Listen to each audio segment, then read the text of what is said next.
তোমার নেতা গুলশানে বাড়ি করবে, আমার লাভ কি? আমাদের জীবন দিয়ে লাভ কি? ঠিক কিনা জোরে কম। যুবকদেরকে বলবো 5 ওয়াক্ত নামাজ পড়বা, যারে ভালো লাগে তারে ভোট দিবা, বাধাবাধি নাই। তবে আকলের কাছে আমি প্রশ্ন রাখবো, এমন মানুষের ভোট দিবি না যে লোকটা জানাজা ছাড়া কোনো নামাজে হাজির হয় না। এমন লোকের ভোট দিবা যার নামাজ আছে, রোজা আছে, ইসলাম আছে, কালিমা আছে, টুপি আছে।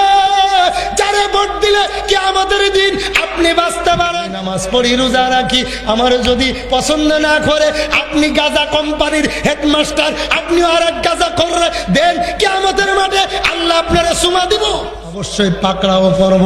এই জন্য আমার আল্লাহ তাআলা ডাক দিয়ে বলেন, মা সালাকাকুম ফি সাকর ক্বালু লাম নাকু মিনাল মুসাল্লিন ওয়া লাম নাকু নুতঈমুল মিসকিন ওয়া কুননা নাকুদু মাআল কায়দিন। 4টা কাজ তোমরা করবে না, হাসতে হাসতে জান্নাতে যাবে, ঠিক কি না? 1 নম্বরে আজ থেকে নামাজ ছাড়বো না। কতক্ষণ না কেন? আজ থেকে নামাজ ছাড়বেন না। 2 নম্বরে আজ থেকে কারোর গীবাত করবেন না। রাজি আছেন কিনা? 3 নম্বরে আজ থেকে আপনি আমানতের খেয়ানত করবেন না। সমাজে এমন হাজি সাহেব আছে, বাতিজারে দেখতেই পারে না, ভাই মারা গেছে বাতিজার জমিনটা লিখে দেয় না, এইভাবে মারা যায়। আপনারা বলেন এই লোকটা যদি জমিন ফাঁকি দিয়ে মারা যায় তাহলে জান্নাতে যাবে না জাহান্নামে যাবে? রাসূল করিম সাল্লাল্লাহু আলাইহি সাল্লাম বলেন, আয়াতুল মুনাফিকি সালাসা, মুনাফিকের আলামত থাকবে 3টা। 1 নম্বরে কথায় কথায় মিথ্যা বলা, মুনাফিকের কয় নাম্বার আলামত? 2 নম্বরে ওয়াদা আকলাফা, ওয়াদা করে ভঙ্গ করা, মুনাফিকের কয় নাম্বার আলামত? 2 নাম্বার। আর জোরে কোন লাগা? 2 নাম্বার। ওয়াইজা তুমিনা খানা, আমানতের খেয়ানত করা, মুনাফিকের 3 নাম্বার আলামত।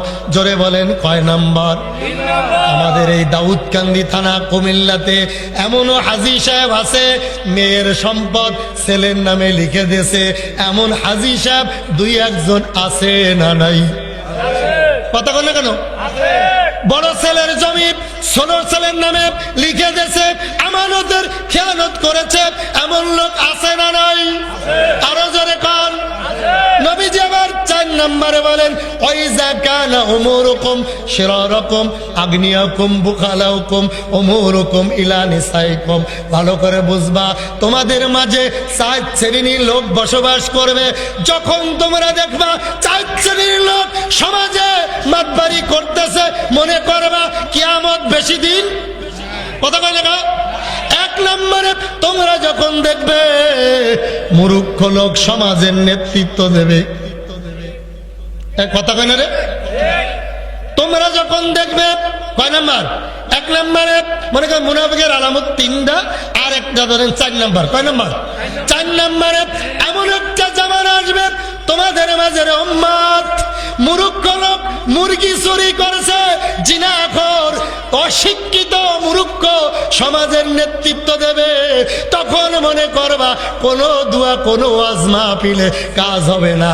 ওয়াজ মাহফিল প্রতিদিন হয়, মসজিদের জুতা চুরি বন্ধ হয় না।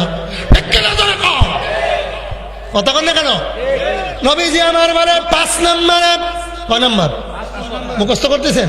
5 নম্বরে নবীজি বলেন, এমন একটা জামানা তোমাদের মাঝে আসবে রে উম্মত, তোমরা দেখবা পুরুষের দাম থাকবে না, পুরুষে আয় করবে, ইনকাম করবে, আর ব্যাগ নিয়ে গরিপুর বাজারে নারীরা বাজার করবে।